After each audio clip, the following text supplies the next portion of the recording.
nan sembah niring ulun apurba risang murdengret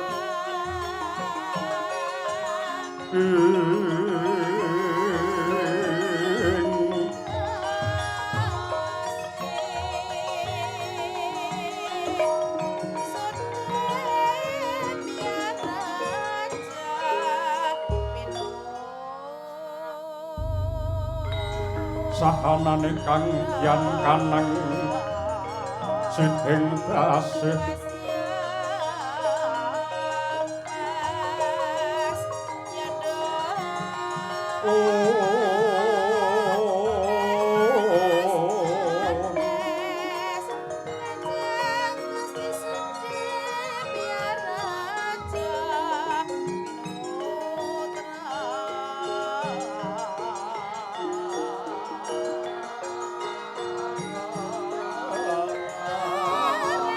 maweh buka sawetun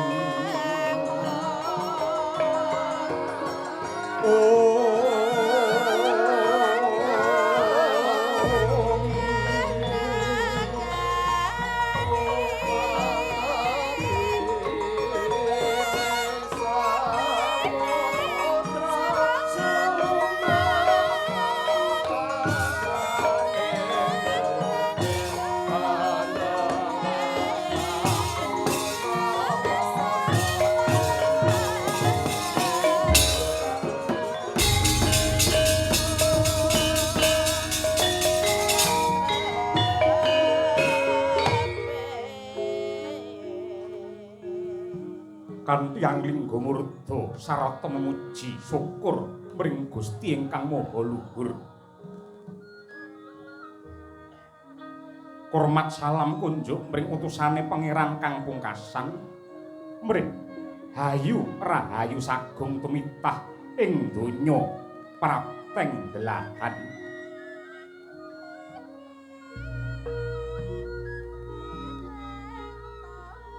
Narbuka wiwaraning kandha hanenggih ingkang mapan wonten pucuking Gunung Tidar. Haning pucuking Gunung Tidar yekti dumunung haning tengahing pulo Jawa. Papan ingkang adhem weh prabawa ayem lan tentrem.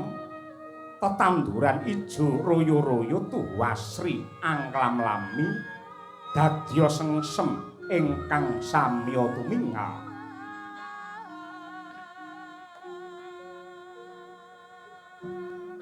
Kawimbuhan sendang ingkang datwening tirtane mili mring pesabinan lan pategalan saperangan banyu tinalang mawi pancuran pring ginarya sesuci sarana manembah mring Gusti ingkang Maha Suci.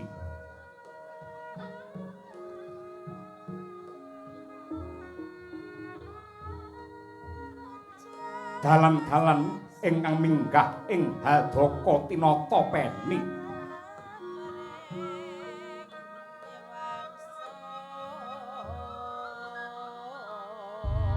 rinengga endahing dilahting ingkang anggantung sak margi-margi mila nadyan wanci ratri malah katon mubyar weh rasa bingar.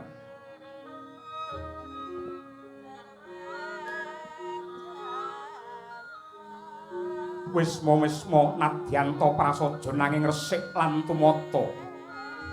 Dasare para kawula samya guyub rukun samat sinamadan daya dinayan. Sayuk saeka kapti nunggal niat nunggal tekad nunggal kiblat nggenya tansah ngreksa karukunan sarta karaharjaning Gunung Tidar.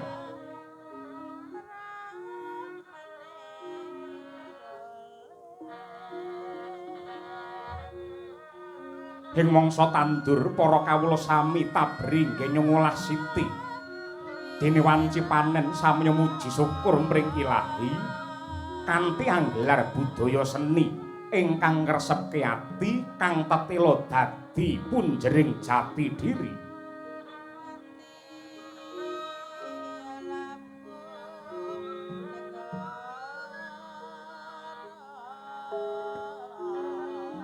Datan mokal lamun ta ing Gunung Tidar anane amung bagya lan mulya. Awit kaprebawan lenggahira sang pamong tanah Jawa. Hanenggih ingkang nama Kyai Semar Badranaya ya Ismaya Nayantaka Buga Sampir ya Risang Asmara Santa. Kyai Semar ingkang satu sengsem marang barang samar. Datan amung tata lair parandene landheping rasa batin ingkang tansah den persudi.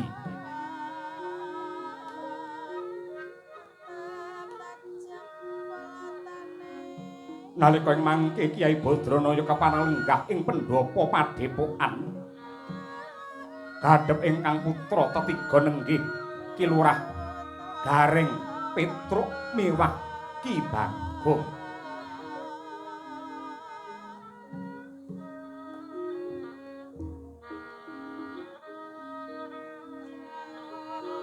Dereng ngantos Sang Badranaya kepareng medhar pangandika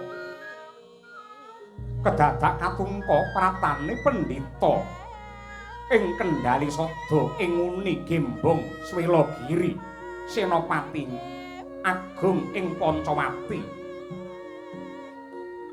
hanenggih ingkang apaparap Resi Anoman Yori Sang Senggana Ya Maruti mangkono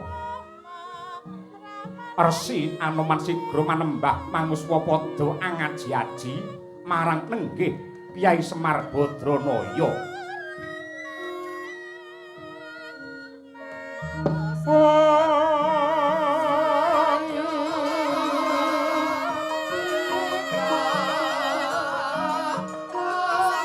Wong ramyan ingkang sasongko kumanyar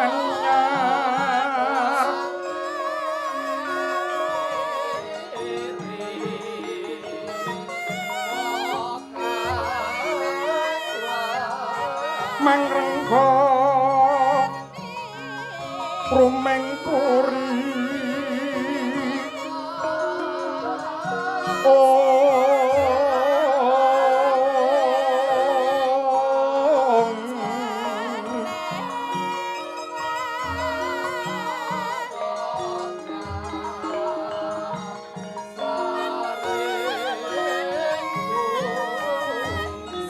mangkin tanpa siring halepne kalang omah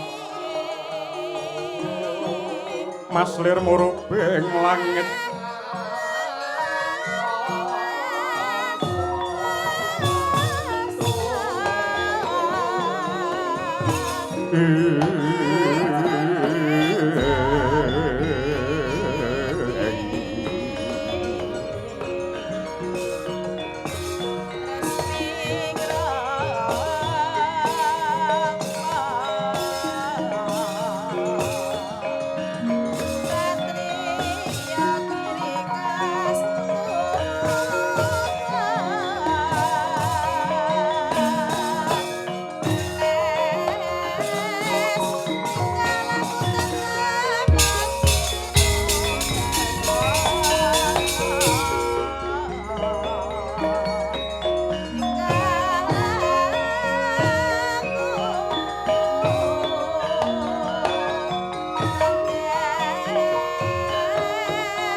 sapa antuk wahyuning Allah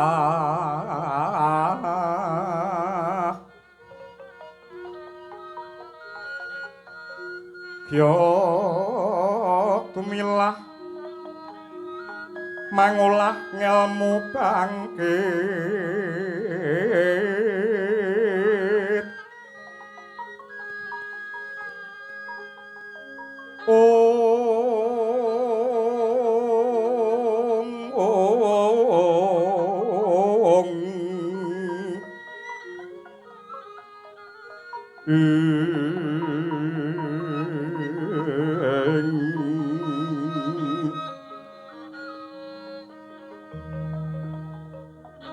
bangkit mikat reh mangukut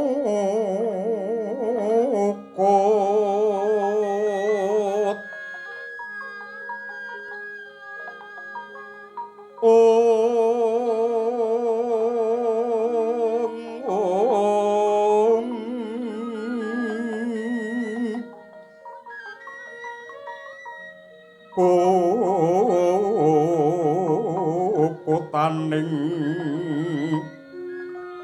jiwangga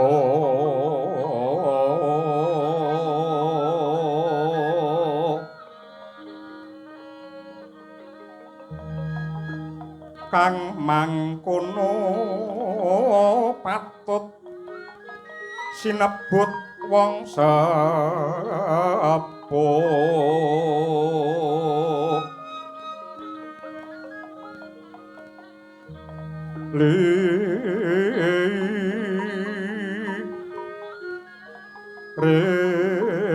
sepuh sepi hawa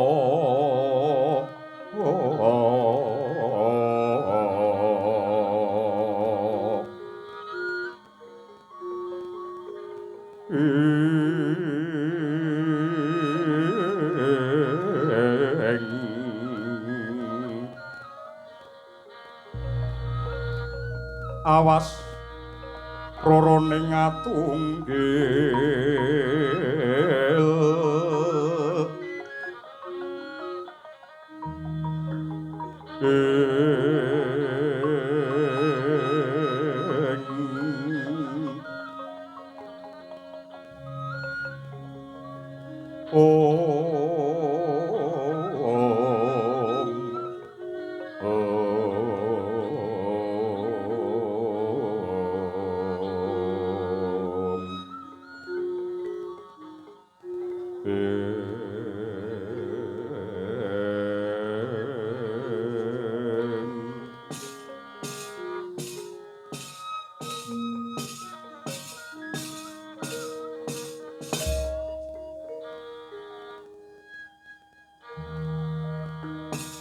Begegek ugek sadulita melae-lae. Layak to layak prenjake ganter jagone do tarung. Jebul ripalungguhan iki padepokan kuing Gunung Tidar. Kerawan pendhita pepethingan sing biyen nate dadi senopati ingkang linuwih. Pendhita Kendali Sada Senggana Anoman padha winantu Basuki anggenmu prapta Maruti. Kawula ninggih Kyai Badranaya. Awit saking berkah pangestu paduka Kyai Semar Wilujeng Niskala anggen kula sowan wonten ing Gunung Tidar. Mboten langkung sembah pangabekti kula mawantu-wantu kunjuk sahandhap pepada paduka. Lan kula tansah anjurung donga mugi-mugi Kyai Semar tansah ginanjar bagas kesarasan. Matur nuwun dene nganti kaya ngono anggen ngurmati lan ngaji-aji karo Badranaya. Ora mung waras secara lair, muga-muga warasku nganti tekan batin. Merga mungguhe Semar ing antarane jiwa kelawan raga ki pancen baku kabeh. Yen kon milih isih baku jiwane. Nadyan to upamane wujudmu mung rewanda seta kabeh ngerti lamun to Anoman kuwi kethek. Neng nadyan to wujudmu kuwi kethek, gandeng budi pekertimu ki apik. Sajroning ragamu ana ati, atimu ki becik, ora neh ramoka, kowe tansah kinurmat dening pepadaning umat. Mula wong ki aja sok kegiwang karo endahing gebyar tata lair, ning do edana karo babakan ingkang mapan ana batin. Merga nadyan kaya ngapa lan kepiye, njaba karo jero kuwi tetep larang sing ning jero. Contone kaya anakku Gareng kae, yen disawang jabane ora mbejaji, mripate kira, tangane ceko, sikile gejik, angger ngangge beskap mesti kegeden. Yen nyiter paribasane blangkon ya padha kancane, gandeng gerong meksa digawe beda Gareng. Apa ana kok gerong bintang tamu ya apa ana? Nadyan to Gareng iki sarwa cacat ning gandeng atine apik, atine resik, jerone kuwi luhur, ora neh ramokal. Darane ing Madukara sing jenenge Raden Arjuna tansah tresna marang si Gareng kuwi mau. Dadi njaba karo jero kuwi isih larang jero. Gong, nun. Piye pendapatmu ngendikane Kakek Semar ki piye? Betul. Ya ngono kuwi, njaba karo jero yen kanggone Bagong aku condong aku rumaja karo ngendikane Bapak Semar isih larang jero. Contone. Conto sing enek nang kene sing gampang ditampa ae. Kowe lek nyawang sinden kae to? Iya. Sinden ki ngangge jarik. Jarike nggene ning jaba apa ning jero? Ya genah ning jaba. Lah ya, regane jarik pira? Pol-pole 200 nganti tekan 300. Saiki aku tak takon, jerone jarik apa entuk dituku 300? Ya ora oleh. Upamane oleh berarti wis bosok kuwi pisan. Lah iya. Lho, kuwi minangka bukti lah antarane njaba karo jero kuwi larang jero. Kaya awake dhewe ponokawan iki, pono weruh kawan kanca. Wujute kowe saka Semar lak kaya bulus. Gareng kaya tikus, kowe jan kaya mendo. Aku ya kaya ngene wujute. Ning gandeng setya bekti marang Bendara mligine para Pandhawa. Mula raneh ramu kaneng ndi-ndi awake dhewe tansah dicangking. Ngono lho, Tru. Ya, bener pancen kaya mengkono. Anoman padha becik anggenmu prapta senggana. Inggih menika Ki Gareng. Iya. Inggih wilujeng niskala niring sambikala. Ki Gareng lak nggih sami wilujeng. Tansah ginanjar bagas kewarasan. Dikepenakne nggone lungguh Anoman. Inggih Ki Petruk pangraos boten kirang prayogi anggen kula suwan. Dipenakne nggone pinarak, ya Man. Inggih Ki Bagong boten kirang setunggal menapa. Anoman. Kok ripalungguhan iki janur gunung kadengaren sliramu keroyo-royo munggah ana ing Gunung Tidar. Syukur lamun ta mertinjo kahanane Gunung Tidar lan tilik kelawan kahanane Semar Badranaya. Ewadine ana bab wigati ingkang bakal kababar, coba kowe kandha ingkang kanthi tetelo. Kyai Semar. Nyuwun pangapunten, kejawi kula menika kepengin mangertos kados pundi kawilujenganipun Kyai Semar Badranaya. Dene ingkang angka kalih wonten bab ingkang andadosaken kagiyating manah kula. Awit kabar sampun sumebar, warta sampun rata, bilih ripalungguhan samangke Kyai Semar Badranaya badhe mbangun kayangan. Mongko adat ingkang sampun marambah makaping-kaping menawi jengandika menika mbangun kayangan ingkang dipun bangun menika karang kadempel king menapa kok sakmangke salin wujud mbangun wujudipun Gunung Tidar menika tegesipun kados pundi. Nadyan kula pribadi sampun mangertos bangun kayangan menika mboten secara wadak, mboten kok blegeripun kemawon ning kedah bangun moral budi pekerti ingkang hanjok dumateng becik ing tumindak lan apik ing kelakuan. Ning kenging menapa kok ingkang dipun bangun ing Gunung Tidar mriki kalilan kula cumadong dawuh. Handrah ingkang puspita arum kasliring samiron ombre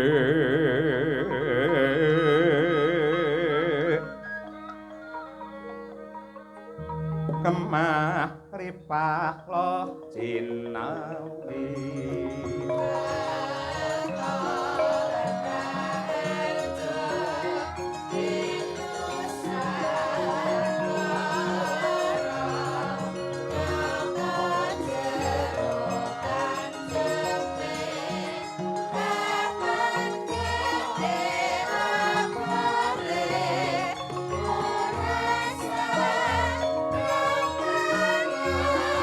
Mareka den prayitna semurire eko kali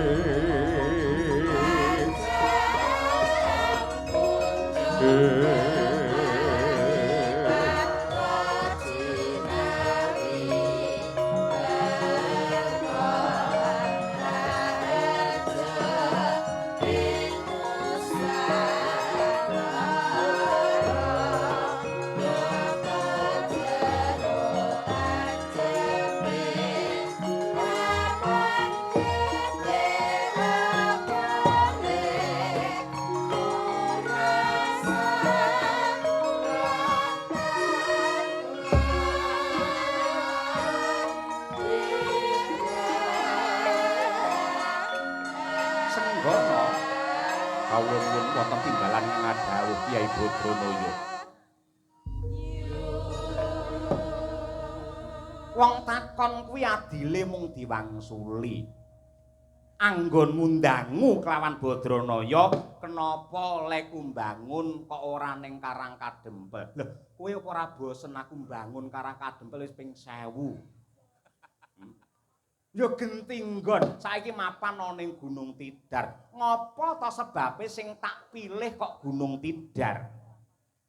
Mergo iki punjere tanah Jawa. Sing dumunung ana tengahe tanah Jawa ki ya mapan ana ing Gunung Tidar. Lan merga saka pengasih Hyang Agung, Gunung Tidar iki dadi papan ingkang kebak sejarah magepokan kelawan tumangkare agama kang pungkasan. Permara reh mangosamyong ambrengeng kadhi karunaning kaswase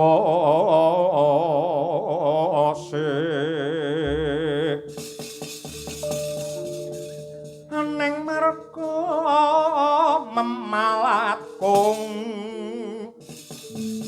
wong risang gonta mastrat mojo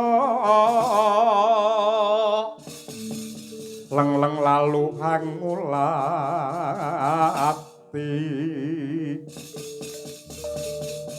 surya mangrang sang wayah kumyos hamara wayan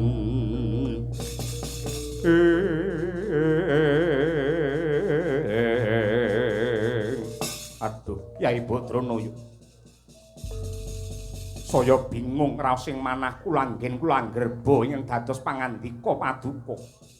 Gunung Tidar menika ngemu sejarah ingkang agung tumrap tumangkaring agama pungkasan. Iya. Nah, men wijang men gamblang. Tripalungguhan iki tak critakake lelakone Semar nalika semana ketemu kelawan sing jenenge Syekh Subakir. Muga-muga crita iki bisa dadi kaca Brenggala.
Kula nuwun sewu.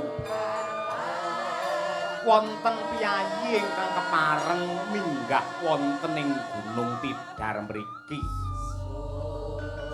Nitik saking ageman utawi busananipun menika sanes tiyang Jawi.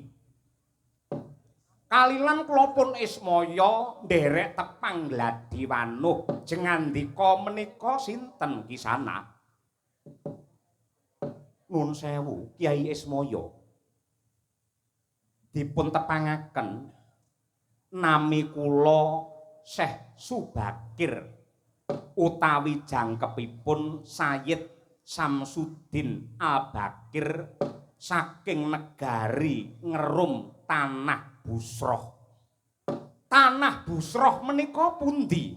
Mapan wonten saleripun bumi Arab. Lah kok tebih saking mrika dumugi mriki wonten wigatos menapa Syekh Subakir? Nuwun sewu. Blaka suta kemawon kula rumaos marem ningali kawontenan ing tanah Jawi. Hawanipun ingkang adhem, buminipun ingkang subur, tetanduran ingkang rembuyung, toya bening ingkang turah-turah. Dereng gunung geni ingkang muntahaken lahar nanging boten dados bencana malah wedi lan watu ingkang medal saking wadu ing gunung dados kanugrahan tumraping agesang. Bab menika benten sanget kalian wewengkon kula ing tanah Busroh ingkang buminipun menika cengkar langka toya hawanipun panas. Rekaos pados sandang teda rina wengi mung bengkerengan rina wengi mung geger anane mung perang ingkang boten wonten kendhatipun mila beja bejanipun titah menika ingkang gesangipun mapan wonten ing tanah Jawi mriki. Inggih Syekh inggih. Leres ingkang dados dawuh ndika mila rinten dalu para kawula ing Gunung Tidar mriki tansah kula dherekaken ngaturake panuwun sarta manembah kalian Gusti ingkang Maha Agung awit kamirahan kanugrahan ingkang sampun dipun paringaken. Kyai Semar, kados pundi? Malah wonten bab ingkang saya andadosaken kagiyating manah kula. Ing wewengkon tanah Jawi mriki antawisipun manungsa kalian gandarwa saged kempal manunggal tur kawis tingal guyub rukun katingal menawi condong ing raos golong ing batos menika elok sanget Ki Ismaya tegesipun sedaya makhluk ing Gusti menika pancen kedah samat sinamadan daya dinayan sarta ngagungaken raos tresna asih dumateng sedaya para titah. Inggih Syekh leres. Pancen kados mekaten menika budayanipun tiyang Jawi lan bab menika sampun lumampah sawetawis dangu. Lah sakmangke nuwun sewu kalilan kula nyuwun dawuh dumateng jengandika Syekh Subakir tebih saking negari Ngerum jengandika rawuh wonten ing Gunung Tidar kejawi nyambung pesederekan menapa wonten wigatos sanes ingkang badhe kadhawuhaken. Kyai Ismaya nyuwun pangapunten yektosipun waleh-waleh menapa kula ngambah tanah Jawi jumujuk wonten ing Gunung Tidar menika mundi dawuhipun Kanjeng Sultan Al-Gabah ing Rum supados nyebaraken agami pungkasan ing tanah Jawi mriki. Mangke rumiyin menapa sebabipun kok agami sampeyan badhe mangsebarke teng mriki mongko tiyang mriki sampun anggadhahi tata cara manembah piyambak naminipun agami Kapitayan. Kapitayan menika agamane wong Jawa.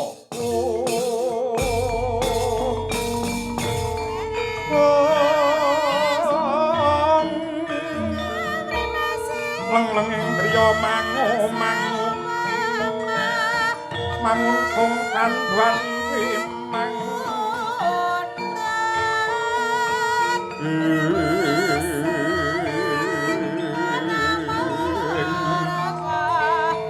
lelena tanpa kamin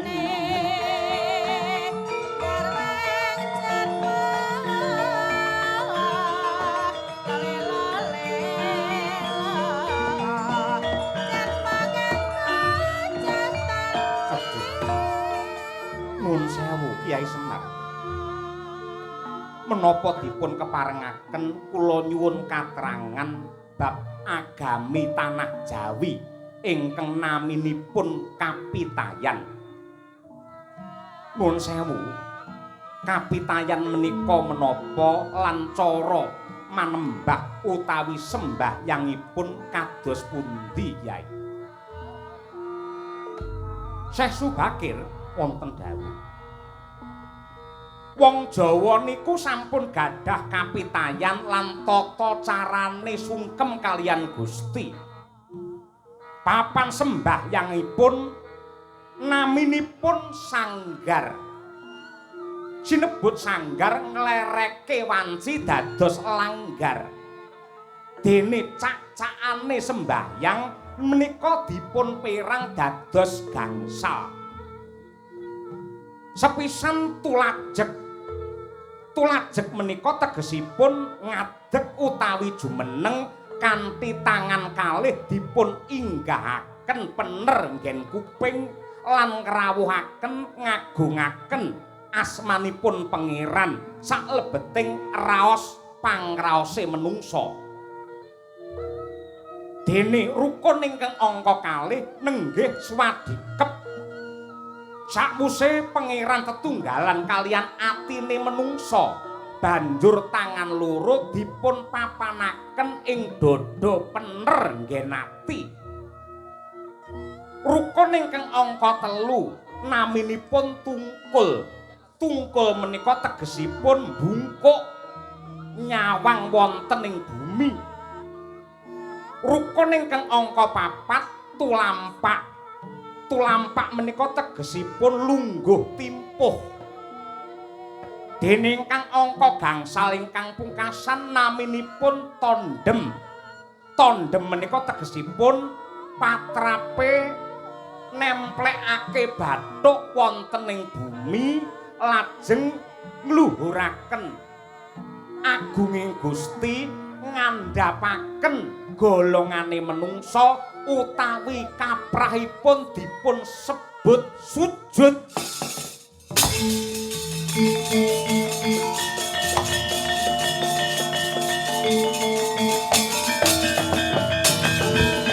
Wes mestine pantese padha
babar pisan boten ndugamana lan boten nglegiwa jebul tiyang Jawi pancen ngidap-ngidapi ing atasipun pulo niki tebih saking tanah Arab parandene tata carane manembah menika luhur lan sae. Kyai Semar sisan damel kula aturaken bilih tata caranipun manembah tumrap agami pungkasan kalian agami tanah Jawi nenggih kapitayan menika meh sami. Tata carane manembah tiyang Arab kalian Jawi menika meh sami. Ingkang dika dawuhaken tulajeg niku yen teng Islam naminipun takbiratul ihram. Lajeng sedakep tungkul niku rukuk, tulapak niku lungguh ing antarane sujud, tandem niku sami kalian sujud. Tegesipun agama Islam kalian agama Jawa kapitayan menika sampun gathuk kaya tumbuh entuk tutup.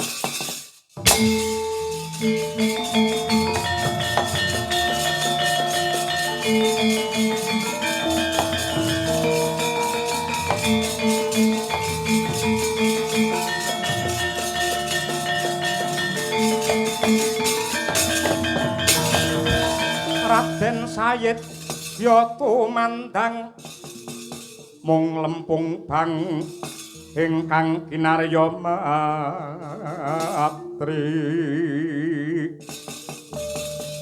jeng Sunan Ibrahim Atum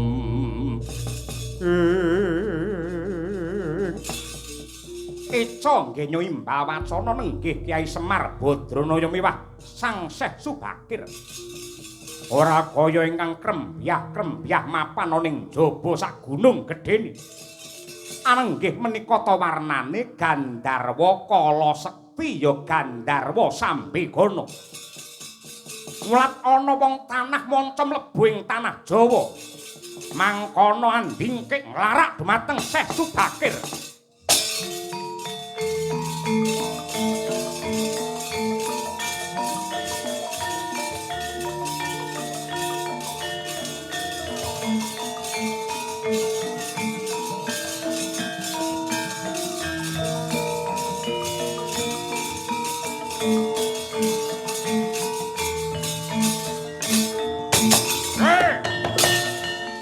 Sambegana, karo Dayah aja ngono kuwi.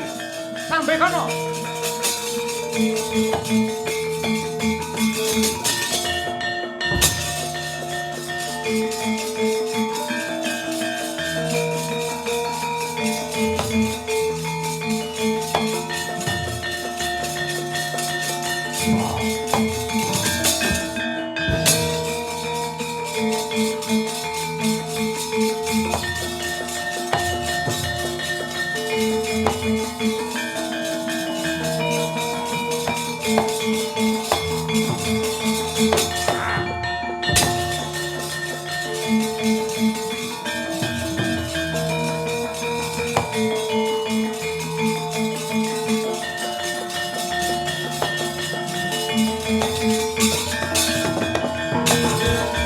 Cacing dro lempung bang ya kapundhut kinunturan mantra mluhur cacing ruwat wujud umat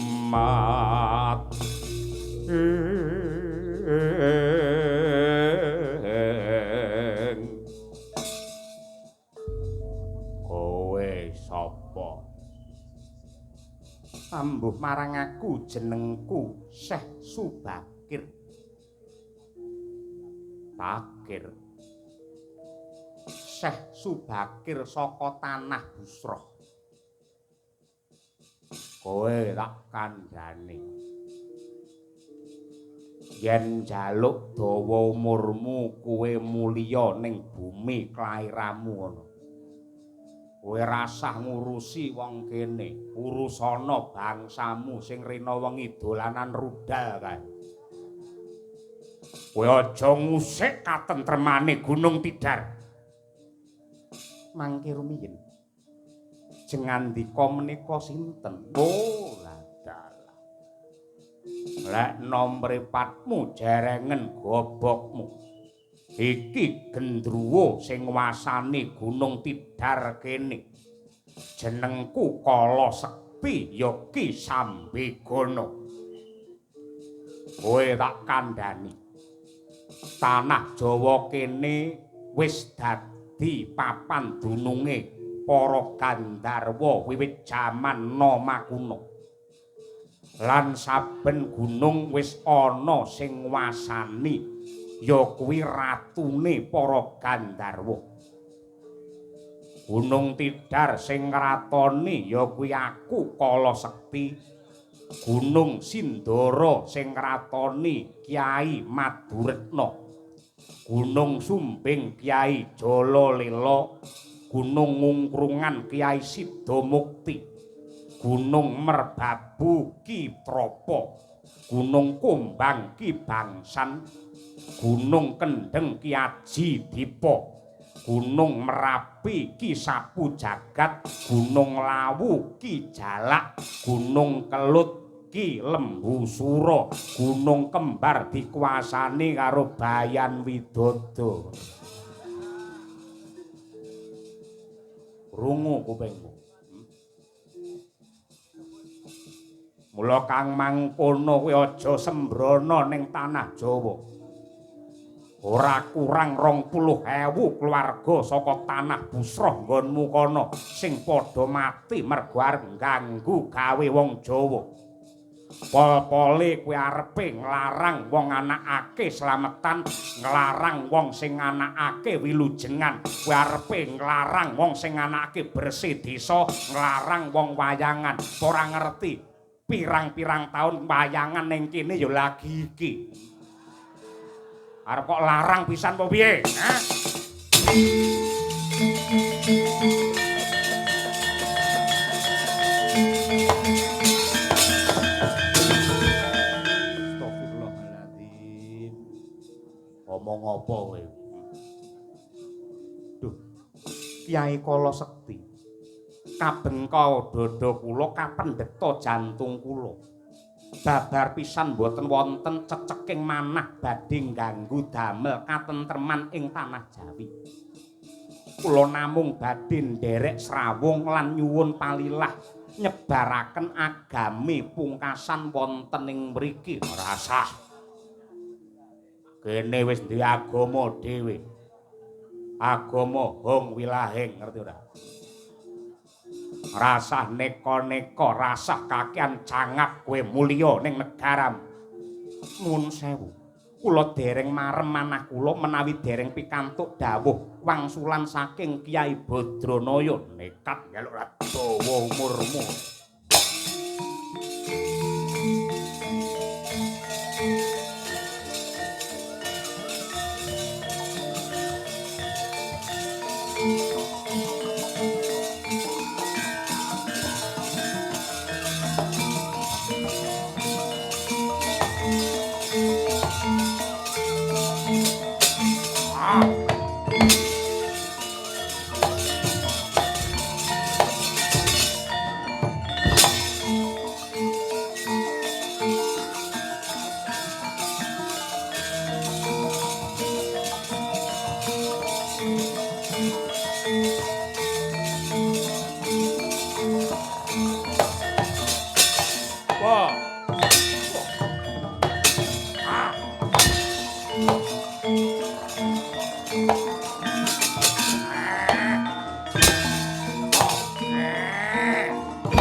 Pandhita karya wangsit pindha kumbang ajabing kawang susuh angin ngendi nggone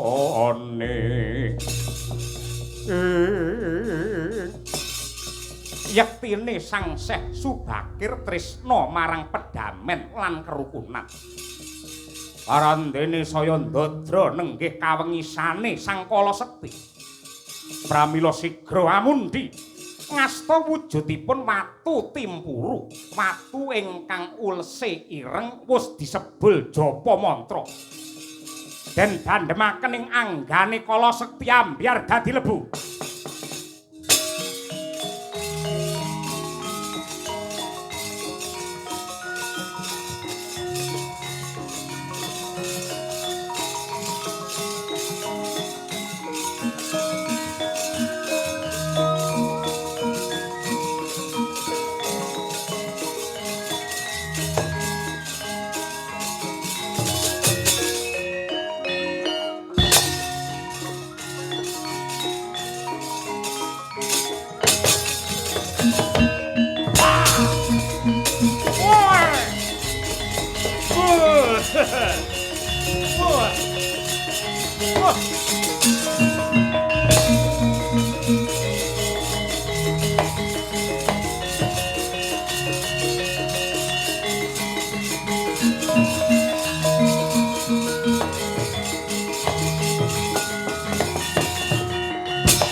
ingkang nyuwunaken pangapunten tumrap patrapipun Kala Sekti utawi Sambegana. Nika pancen pangarepe para gendruwo ning adate yen ana dhayoh sing dudu wong Jawa nggih jahil kados ngoten niku, Syekh. Sampun malih kok karo wong tanah manca, karo kancane dhewe mawon jahil kok nika. Lho, kancane apik-apik grek ngono liyane ya sakset-sakset ngoten niku. Aja karo wong liya, karo kancane jahil kok niku. Nggih, mboten dados menapa, kepeksa kula. Nggih, mboten napa-napa. Nggih pancen kados mekaten kemawon. Niku janjane upami mboten jenengan tibani napa wau? Watu timpuru. Niku dangu-dangu yen saya bengi niku jane saya ngantuk niku mangke. Terus tilem mawon tanpa ditibani timpuru niku tilem niku. Nggih. Nun sewu Kyai Semar. Kula nglajengaken anggen kula badhe matur menapa dipun keparengaken agami kula sebaraken wonten ing tanah Jawi. Agami sampeyan namine napa? Nun inggih agami Islam. Islam menika tegesipun kados pundi? Islam menika tegesipun taat. Taat utawi tunduk lan pasrah sumarah dumateng Gusti Allah. Islam menika maknanipun tentrem lan sedaya umat muslim kedah ngreksa dumateng katentreman, mboten namung tentreming pribadi nanging ugi katentremane sedaya para makhluk. Tentrem lahir lan batin, tentrem donya dumugi akhir. Islam menika kanugrahan utawi pengayoman saking Gusti kangge kawilujenganipun sedaya makhluk lan alam saisinipun. Islam menika maknanipun wangsulipun titah wonten ngarsanipun Allah. Islam saripatinipun sanes kawruh lan ngelmu, mila kala mangsa Islam angel dipun nalar karana Islam menika ukuranipun rasa pangrasa, kapitayan lan tresna asih marang Gusti ingkang nyipta jagat sarta tresna dumateng alam saisinipun. Mila saben-saben tiyang Islam badhe maos kitab suci mesti kawiwitan anyebat asmaning Gusti ingkang Maha Welas Asih. Tegesipun yen menungsa pengin besok tetunggalan kelawan pangeran kanthi sampurna syaratipun kedah saged ngrembakakaken sifat welas asih dumateng sinten kemawon lan menapa kemawon menika Islam.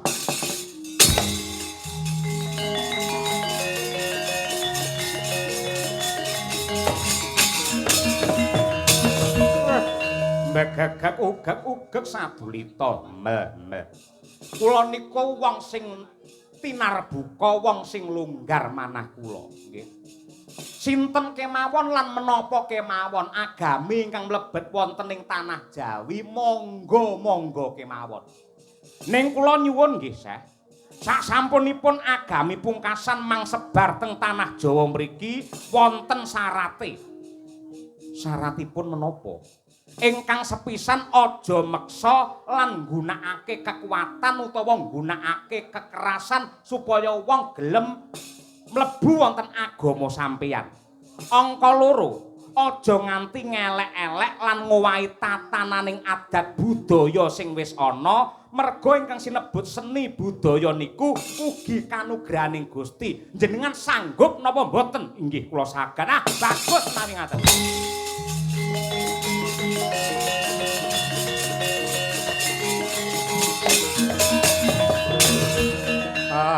Samar pamoring suksma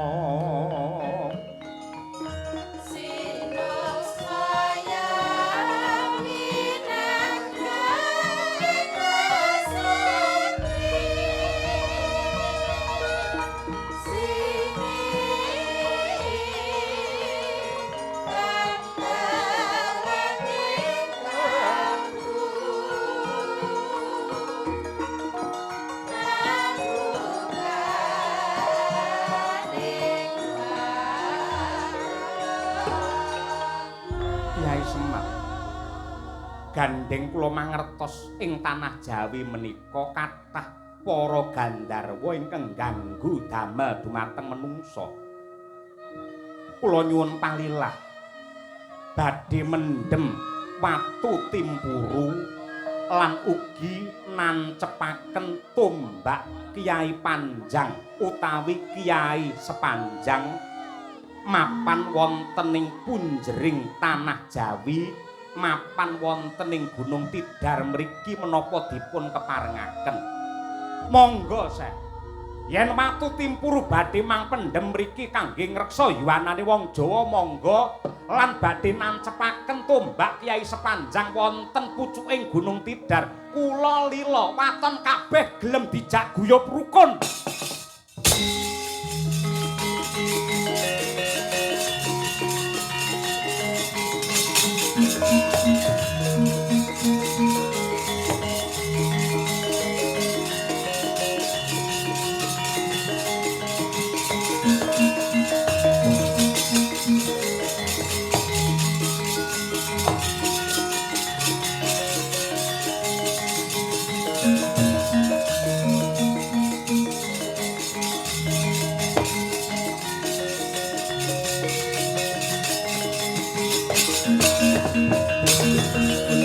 Langit kelap-kelap katon sir kincanging alis risang maweh gandrung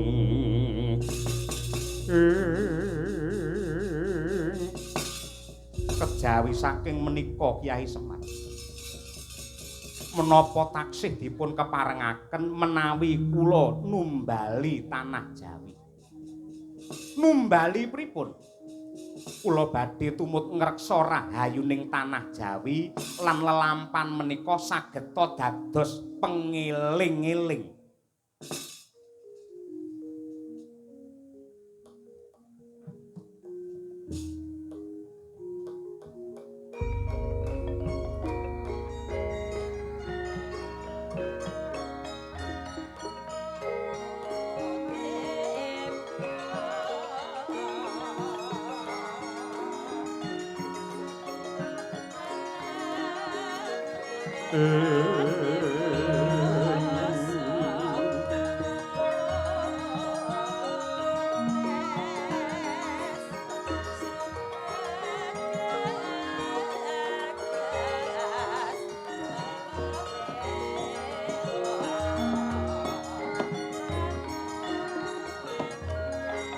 Menika menapa Syekh Subakir? Nggih. Menika wujudipun duk alang-alang andong kalian sarem utawi uyah.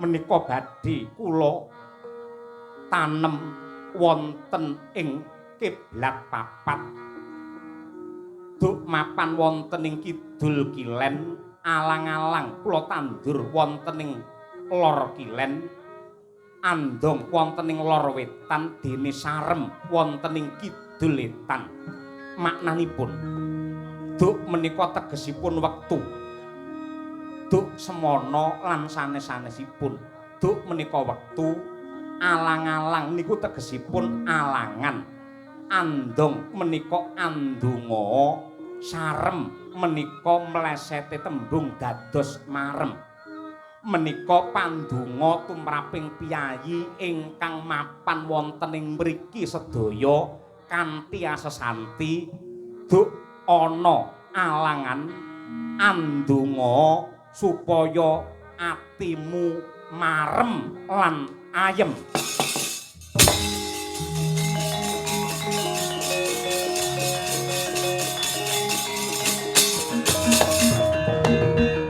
Sipate para manungsa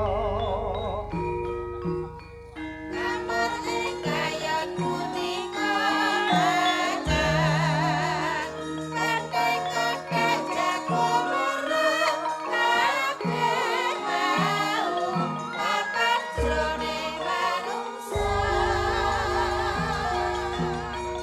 macan kelak banteng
Yai Semar.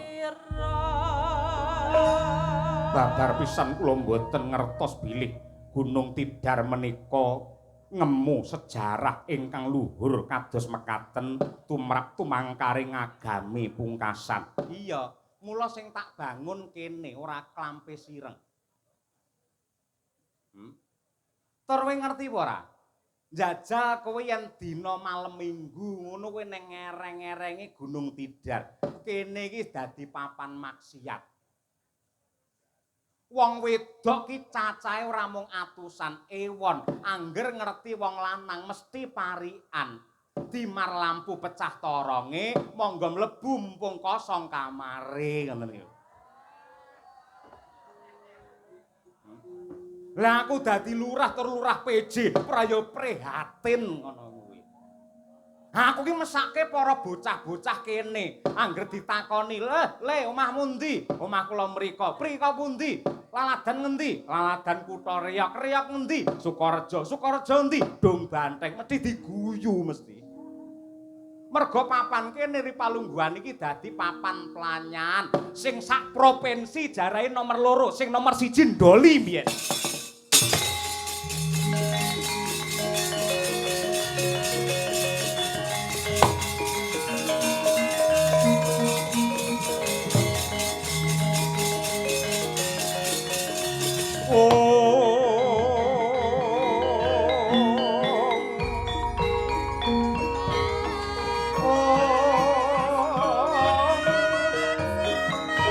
Kadang muaran dena becik besok mendemo baris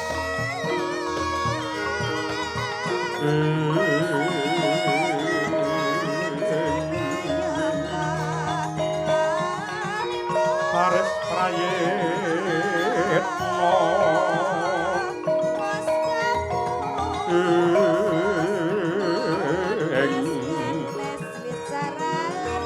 Yo saronto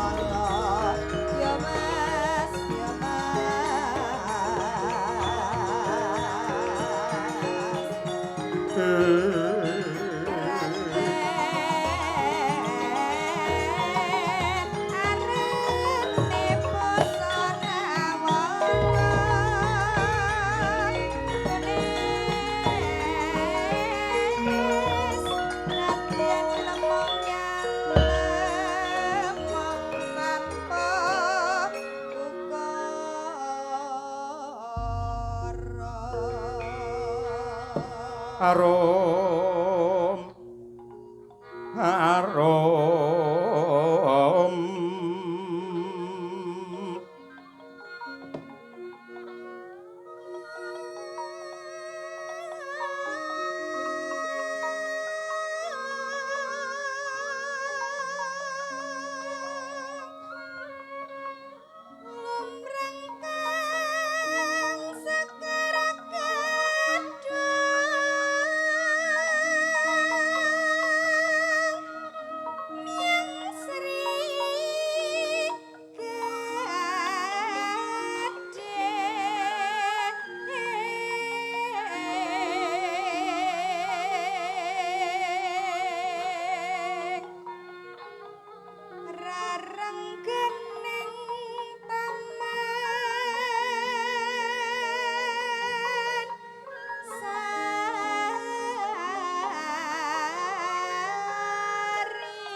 Kakang Semar Badranaya aja ndadekake gagap gugup sarta guragapaning penggalihmu.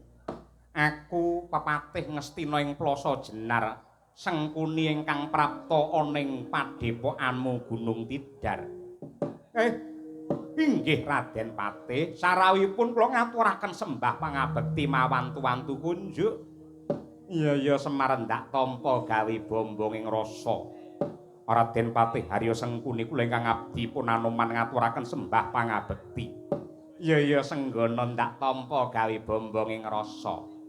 Mboten katalumpen kula ingkang abdi pun Alawigaring ugi ngaturaken sembah pangabekti Raden Patih. Iya garing ndak tampa gawe bungaing manah. Kula pun Petruk Kantong Bolong ugi ngaturaken sembah pangabekti Raden Patih. Iya Petruk ndak tampa gawe bombonge pikir. Ayo Gong. Nyapa? Mbagekke sungkem karo Patih Ngastina Raden Patih Harya Sengkuni. Eman-eman cangkemku. Karo dayoh tamu ki ratu kudu diajeni dihormati piye carane sing apik. Ora sudi. Lek tamune iki para Pandhawa, Ndara Gatotkaca, Ndara Antasena, Ndara Abimanyu, tak hormati, tak bekteni. Lek wong siji iki eman-eman cangkemku, Tru. Sebabe apa? Aku wis apal watak wantu lagak lagon lageane Sengkuni. Jenenge wae wis elek Patih Harya Sengkuni. Sengkuni lek diwaleki niku Seng. Wis to, aku niteni lakon apa wae, dalange sapa wae, ning ndi wae, angger metu Sengkuni iki engko dadine ruwet ki engko. Ngendi nggon ngendi papan, ora Gunung Tidar, ora Ngastina, ora Ngamarta, yen perlu ning Dong Banting pisan. Angger enek Sengkuni, bersih desa arep wayangan ya ora dadi, mergo dijegali wong kaya Sengkuni kuwi. Wong kene iki wis apik, saben RT urunan 500, ya ta? Lek duwe karep pengen bersih desa nanggap wayange pirang-pirang taun. Nggih napa mboten? Ketekan dapure Sengkuni mesti bubrah ki engko. Wis. Mula ra sudi aku mbaken titenono. Engko mesti gawe kisruh, gawe gendro, gawe perkara ning kene. Aku totoan ya wani. Ya muga-muga ora iso muga-muga ora. Sak jumlek sing jenenge Sengkuni ya elek. Elek kaya ngono, rasa bekti, rasa ngajeni. Wis to, rungokno arep omong apa kuwi? Nuwun sewu Raden Patih, nyuwun pangapunten, mbok menawi wonten rembugipun anak kula Bagong ingkang boten pranani penggalih. Iya, aku krungu kok Semar. Ya ora dadi apa. Sing jenenge wong seneng ki ora kurang pangalembana, wong serik ora kurang panyacat. Ya wis karep ben tak tampa kanthi ikhlas. Ikhlas matane picek kuwi. Sawangan kuwi lho ning kono ning masjid kaya ngono. Lah karo Sengkuni semremet aku kok. Kuwi mbiyen po iso rabi, lek ora di rekakne karo wong pirang-pirang. Kowe kelingan ora? Mbiyen Patih Ngastina sing jenenge Gandamana. Kursine direbut karo sing jenenge Sengkuni iki. Malah bojone Gandamana sing jenenge Nawangsih. Mbiyen ya digagahi karo dapure Sengkuni kuwi. Mula wujude ya pancen ya Patih tenan, ning kelakuane kaya kirik. Aja kaya ngono. Wis ben lek wani ayo metu njaba aku ora wedi karo Patih Sengkuni. Nggawa Kurawa pirang-pirang. Kurawa pirang-pirang aku ora wedi. Tek kendel. Kendel wae aku wis mendem kok. Malah mendem ora. Wis ora perlu kakean gunem sing tanpa guna Kiai Semar. Kula pripun? Apa kira-kira kowe ora kulak pawarta adol pangrungu? Lamun to ing Gunung Tidar kene dadi papan wisata, papan panglipur. Nuwun sewu. Molima ki papane ya ana kene iki wiwit saka madak, madon, minum, main, maling. Nggone iki ya ning kene iki. Ning ya gene ripalungguhan iki kuwi arep nyalai kodrat ngowahi lelakon. Ketitik kowe reka-reka mbangun padepokan banjur mbangun kayangan ana kene. Mula kang mangkono Kiai Semar tekaku rene iki diutus dening anak Prabu Duryudana ing Ngastina. Diwene wektu 7 dina. Kakang Semar diwene wektu 7 dina, gelem ora gelem kudu lunga saka Gunung Tidar kene. Yen nganti panjenenganmu mbeguguk ngutha waton Gajalar Singa Barong, aku teka rene ora ijen ning nganti Wadyabala Kurawa sak bergodo. Aku tegel tega mentala yen kudu mocok janggane Semar Badranaya yen ra gelem minggat saka Gunung Tidar. Lah, ra apa to?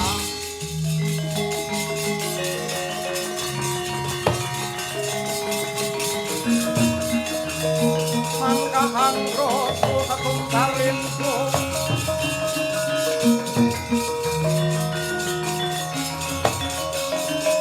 linggo ketara bumi kunjing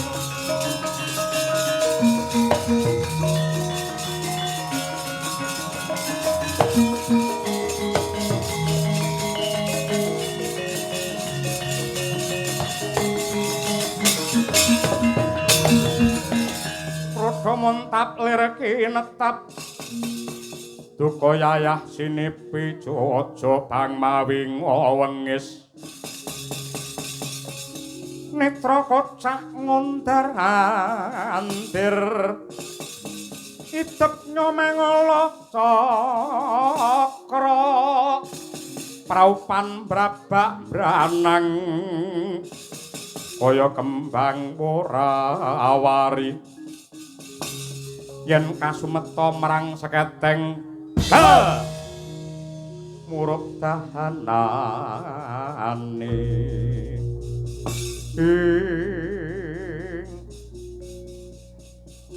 Nuwun sewu Raden Patih Harya Sengkuni.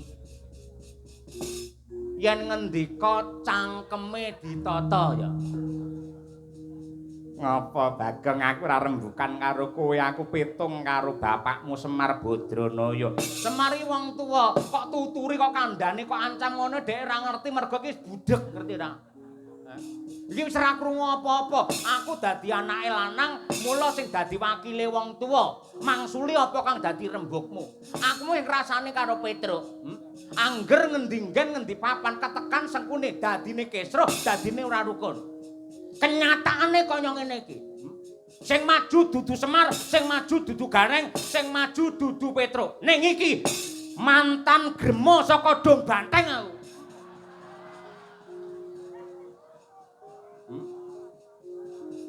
Kowe wani karo aku. Wani wong karo Bayan Widodo kowe, Aku ora ndek urusan karo kowe. Ning iki nglandang carang saka pucuk. Perkara sepele dadi gawe kriwikan dadi grojokan, wong guyon dadi tangisan. Apa tembungmu kaya ngene apik dirungokne ning kuping? Mar kowe kudu lunga, tak wengi wektu 7 dina. Yen ora gelem aja takon ndelok tugel gulumu. Cangkem apa ngono kowe? Kowe ora ngerti wong kene iki lagi prihatin. Pak Lurahi bar sedo malah kok incim karepmu piye? Wong ora aturan kowe. Kowe ngendel-ngendelne para Kurawa, ngendel-ngendelne dipek kowe duwe jabatan, kowe dadi kelungguhan. Kowe dadi patih, dadi wakile para kawula. Mung dadi wakile kawula kok ndel-ndelke. Kowe ora kelingan iso dadi patih mbiyen ora tak coblos ora dadi patih kowe mbiyen. Parandene barang wis dadi glelenge ora umum.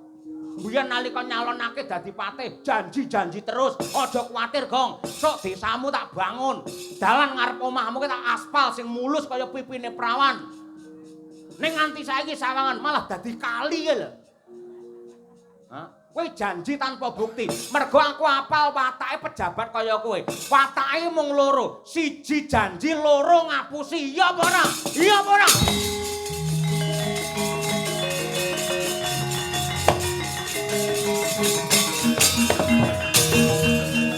Anggonku nundung Kiai Semar saka ing Gunung Tidar iki mengko tetep ana bebungah saka negara Ngastina.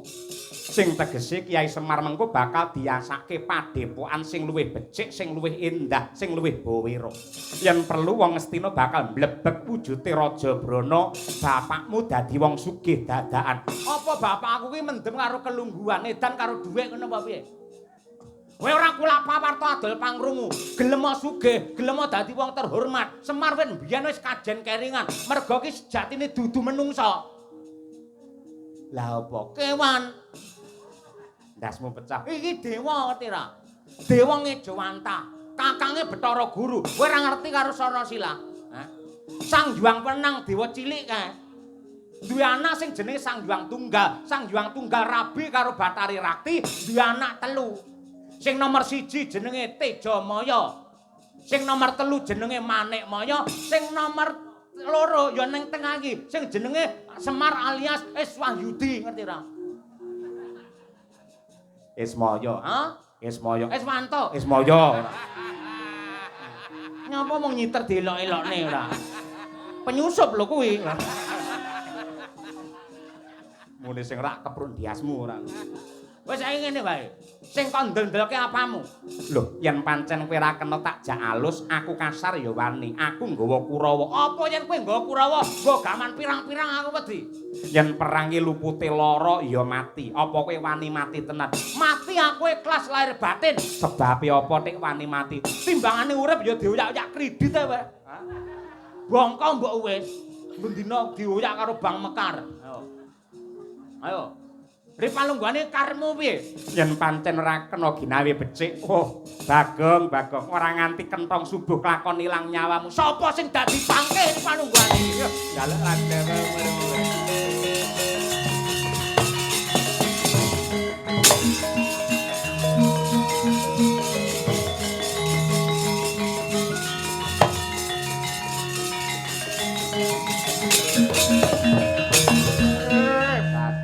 Bagong sing sabar ya, Gong, sing sabar. Nadyan kowe piye-piye wong sak rombongan renek sing seneng, sing sabar ya, Gong. Kowe iki mung syukur njeplak, syukur ngomong ning iki mengko dadine piye lak ora ngrasake. Ora peduli Pak lak ngene iki. Hah? Aku lek wani ya wani. Ning kudune ana wong sing isin timbangane Bagong ngene iki. Lek kowe genah wong tuwek tuyuk-tuyuk perang ora wani. Gareng genah dingklang. Petruk ki ora iso perang. Jane nang kene iki mbiyen nenek Gembong Swilagiri sing mbiyen dadi senopatine Rama Wijaya. Ngerti Semar arepe dipateni kok meneng ae. Apa ora kelingan mbiyen nalika dadi monyet mbiyen sing momong ya Semar karo anak-anake. Parandene Semar pateni meneng wae begegek kaya ngene karepe piye?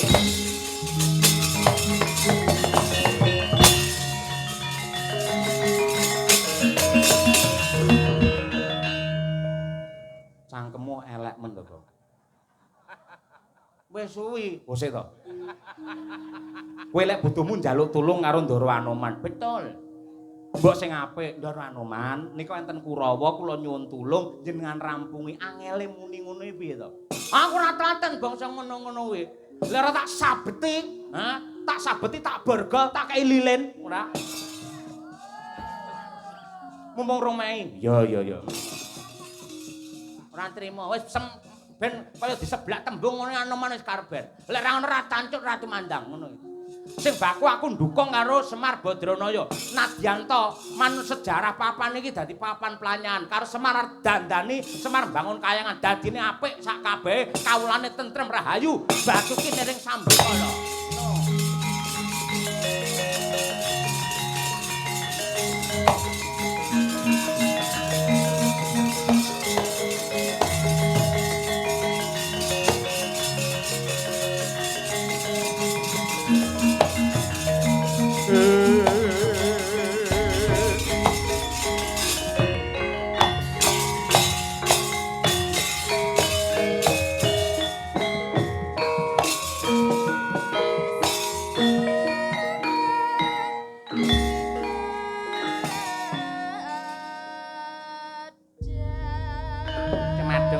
Bapak Semar Madung dawuh, Pak. piye Pak iki rame tenan iki Pak.